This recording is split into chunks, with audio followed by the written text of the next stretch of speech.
Olá, bem-vindos ao meu blog de notas. Tal como o próprio nome indica, trata-se de um blog pessoal, um projeto que nasceu já há alguns anos, atualmente em domínio próprio, se quiserem visitar, em www.marcoferreira.com, tendo por base a plataforma WordPress. A ideia inicial era ter um espaço meu, onde pudesse ir divulgando as minhas opiniões sobre os mais variados assuntos e dar-me um pouco mais a conhecer também. Sobretudo por motivos profissionais, a ideia foi esmorecendo, os artigos começaram a ser cada vez mais passados e cessaram mesmo em alguns períodos. Tentei revitalizar algumas vezes, mas acabavam sempre por ser artigos muito espaçados e colocados online muito de vez em quando. Esta é uma resolução de ano novo, tenta voltar a revitalizar o espaço e digo tentar porque efetivamente não sei se vai pegar, se vou ter tempo e sobretudo vontade para isso. Ainda que saiba que devia fazer esse esforço como realização pessoal mesmo.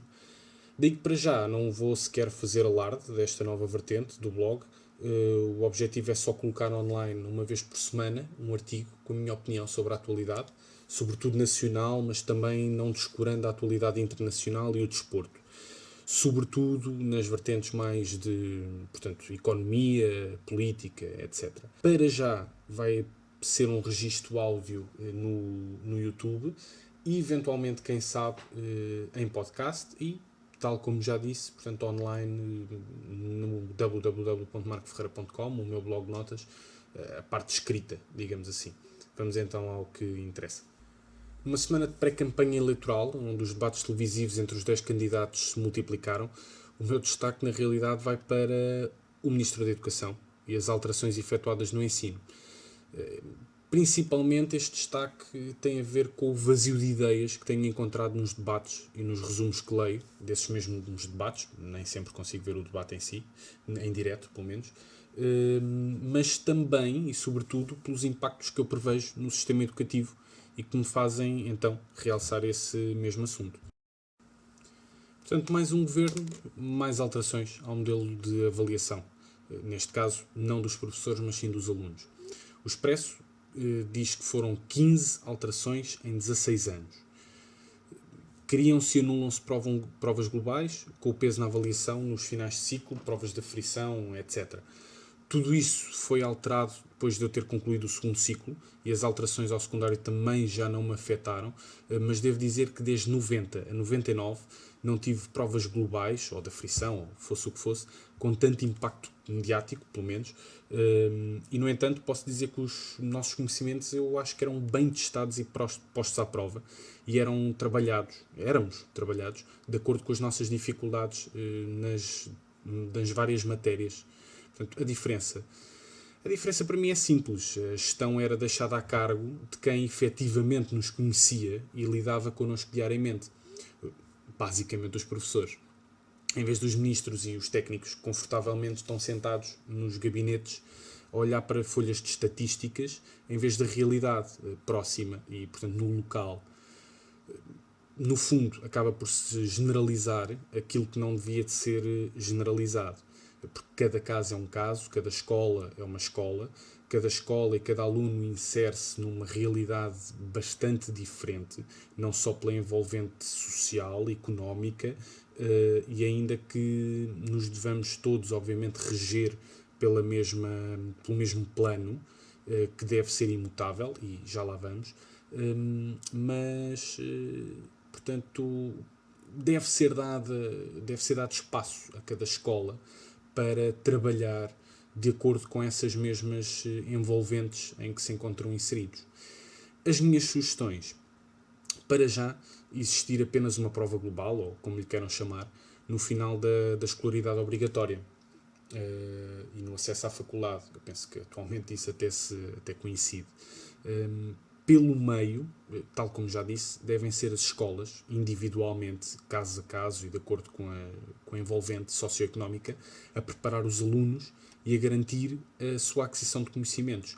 Porque o que é importante aqui é que, de facto, os alunos adquiram esses mesmos conhecimentos e não que façam boas prestações numa determinada prova, mas que no fundo acabam por se preparar imenso, e todos nós já passámos por isso, porque colamos, como se costuma dizer, colamos a cuspo as matérias só para prova global, o teste, o exame nacional, seja o que for, mas acabamos por esquecer logo a seguir. E eu acho que não é isso que se quer. Quer-se uma aquisição de conhecimentos sólida, consistente e para o futuro. Também acho que a avaliação dos próprios professores devia ser reforçada. Não é necessariamente no molde que se tem falado e que muito tem sido contestado pelos professores. Isso são contas de outro rosário, como se costuma dizer também.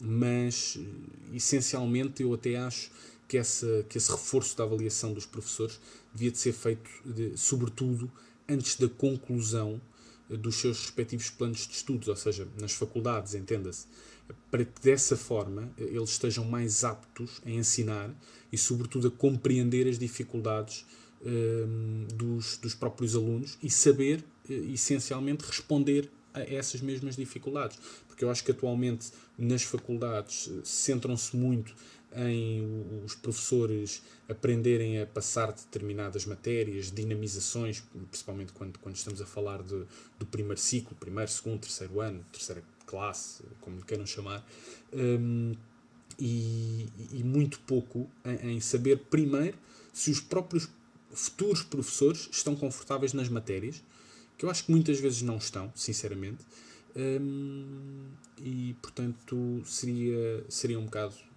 por aí. E, essencialmente também, portanto, além de saber se eles estão dentro das matérias, é saberem depois passar esse mesmo conhecimento e saber identificar se os alunos estão confortáveis ou não, e no meio das adversidades saber como reagir a essas mesmas adversidades. E isso obviamente também passa por outro ponto que eu acho que deve ser melhorado, que é o reforço das condições dadas às escolas, obviamente a começar pelo dinheiro, claro, que faz falta para investir em infraestruturas cada vez mais tecnológicas, mas também não dando um especial ênfase a isso. E também reforço nas condições dadas às escolas para lidar com os casos de portanto, violência nas escolas e etc., que é algo que cada vez mais se fala, mas no fundo, como se dizia no Gato Fedorento, falam, mas eu não os vejo a fazer nada. E a realidade é essa, fala-se muito de bullying, fala-se muito de violência nas escolas, entre os alunos e também contra os professores, e é essencialmente contra os professores que se deveria atuar mais. Porque entre os alunos, e essa questão do bullying, o bullying sempre houve. Todos nós, no fundo, fomos alvo de bullying e fomos também, portanto, nós próprios a provocar junto dos nossos colegas esse bullying. É normal, faz parte da infância. Obviamente que a sociedade cada vez está mais agressiva, e por isso obviamente tem que ser analisado, tem que ser acompanhado esse fenómeno, mas sem lhe dar também assim tanta importância, se calhar, como se tem dado. Tem-se dado muita importância à violência entre as crianças e importância a menos na violência contra os professores. E depois, por último, eu, portanto, considero também que a manutenção dos planos de estudo a longo prazo, obviamente dentro das limitações que a própria história nos colocar à frente, claro. Mas o que eu vejo atualmente é que de ano para ano as disciplinas vão mudando. Os planos de estudo vão sendo completamente alterados e isso não é bom para os próprios alunos. E, portanto, mesmo quando eles repetem o ano, num ano tiveram 5 disciplinas, cada uma com um nome, e no ano a seguir já foi tudo alterado. E isso também iria fazer com que existisse uma normalização dos manuais escolares. Um por ano, eu acho, um bocado como no tempo do Estado Novo, mas eu acho que isso é importante. Um por ano, por disciplina, ao invés da quantidade insana que temos atualmente. Obviamente que iria deixar de existir tanta circulação de dinheiro e ia-se deixar de dar tanto dinheiro às editoras e elas não iam gostar. O lobby das editoras acaba por ser bastante grande neste portanto, assunto, mas sinceramente eu acho que isso é bastante importante que todas as escolas no país, independentemente da realidade socioeconómica que já foi referida anteriormente, se reja pelo mesmo manual. Para que numa escola, mesmo por exemplo no Conselho de Odivelas, por exemplo, uma escola tem um manual para matemática e a escola ao lado tem um outro manual completamente diferente, com textos diferentes, com formas de ensinar diferentes, tudo diferente. Eu acho que isso não é nada bom. Relativamente ao desporto, quem me conhece sabe que obviamente gosto de futebol, sou benfiquista ferrenho, desde pequenino que sou sócio, atualmente deixei de ser por uns anos, mas sou sócio já desde, não sei, 2007, acho eu, com um lugar cativo no Estádio da Luz, gosto muito de futebol, mas para mim o que interessa é o que se passa dentro das quatro linhas. Vou ao futebol, vejo o que se passa dentro daqueles 90 minutos e por vezes já nem ouço flash interviews, nem conferências de imprensa, exceção quando o Jesus era treinador do Benfica, gostava muito de o ouvir, também pelas calinadas que ele dava, obviamente, e era sempre divertido, mas seja no estádio, seja em casa, vejo o futebol, os 90 minutos e depois desligo. Não me interessa o que se passa depois, não me interessa as guerras de palavras, seja entre dirigentes, seja entre comentadores, naqueles programas, tipo prolongamento, etc. Vou-me mantendo minimamente a par, até porque no trabalho ou em casa sempre se comenta qualquer coisa, e eu gosto de estar dentro dos assuntos, mas não lhes dou importância. No entanto, neste caso, o meu destaque, infelizmente, vai para algo que se passou fora das quatro linhas, ao contrário do que seria de esperar em mim. Mas, portanto, as declarações do Jorge Jesus sobre o Rui Vitória, quando primeiro disse que não considerava, portanto, o Jesus disse que não considerava o Rui Vitória como treinador, para mim são inqualificáveis. Apesar de ter largado o meu Benfica pelo Sporting, admiro e sempre admirei o profissionalismo do Jorge Jesus durante os anos que treinou do Benfica, porque apesar de toda a gente saber que ele era 200% sportinguista, defendeu sempre o Benfica quando tinha que o fazer, e fez do Benfica aquilo que já não se via há algum tempo. Não se pode duvidar disso, mas eu acho que no mundo dos mind games, como se diz agora, não pode valer tudo. Eu acho que isso não pode valer tudo, e desta vez o Jesus desceu mesmo muito baixo.